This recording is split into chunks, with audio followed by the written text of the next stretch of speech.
Ladies and gentlemen, this is Panna Cotta, a popular Italian dessert. Are you ready to learn how to make it? Let's make it!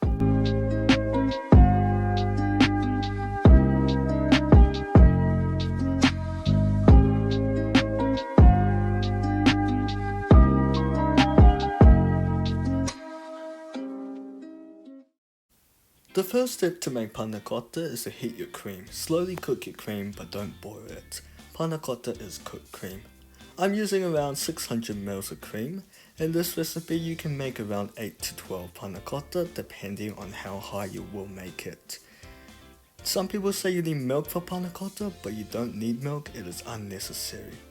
If you're using gelatin leaves, make sure you put them inside water for a few minutes. You will need around 6 gelatin leaves in this recipe.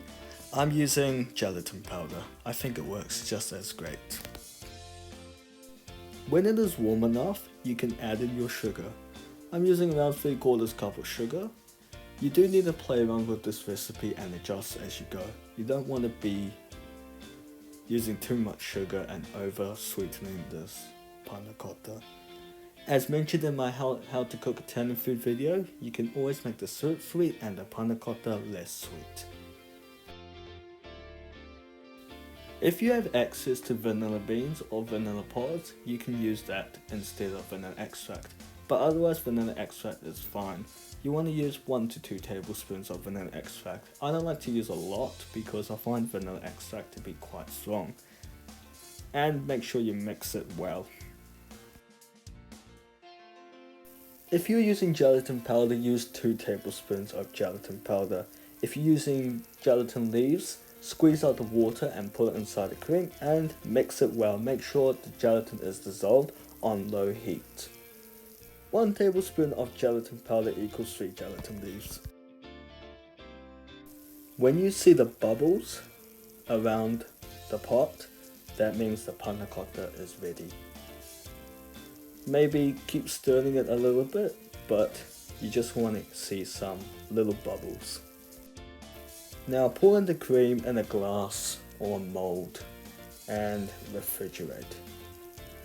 Refrigerate for at least 4 hours. The reason why I say 4 hours is because last time I made it in 4 hours and I took it out, it started to melt.